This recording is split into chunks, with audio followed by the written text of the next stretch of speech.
হচ্ছে আপনার Serbia, Hungary, Romania, Bulgaria, তারপর হচ্ছে আপনার নতুন যেটা চালু হয়েছে সবচেয়ে বেশি লোক নিচ্ছে বর্তমানে মেসিডোনিয়া। তো এরকম আরও অসংখ্য কিছু দেশ আছে নতুন নতুন দেশের ভিসা খুলতে যাচ্ছে, সেটা হয়তো অনেকেই জানেন না। আমি অনেক ওয়েবসাইট ঘাটাঘাটি করে, এমনকি বাংলাদেশে যে কূটনৈতিক একটা ওয়েবসাইট আছে সেখান থেকে কিছু তথ্য নিয়ে আপনাদের মাঝে হাজির হয়ে গেলাম। খুবই গুরুত্বপূর্ণ তথ্য। আশা করি যারা বিদেশ যেতে চাচ্ছেন বা বিশেষ করে ইউরোপের দিকে আসলে আগ্রহ, তাদের জন্য এটা অনেকটা ভালো নিউজ হবে, অনেকটা আমাদের জন্য খুশি নিউজ বলা যায়।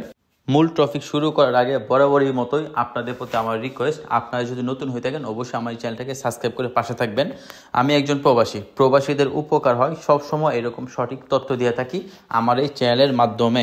বর্তমানে বাংলাদেশের জন্য ইউরোপের অনেক দেশের ভিসা চালু আছে, এটা শুধু জাস্ট নামমাত্র। এর মধ্যে একমাত্র ইটালিতেই মোটামুটি মানুষ একটু সঠিকভাবে যেতে পারে বা মোটামুটি একটা সংখ্যা চায়। আর বাকি যতগুলো আছে visit visa, business visa, family visa, অন্য কোনো পন্থা আছে সেগুলোর। এবার আমার কাছে মনে হচ্ছে বাংলাদেশের জন্য কপাল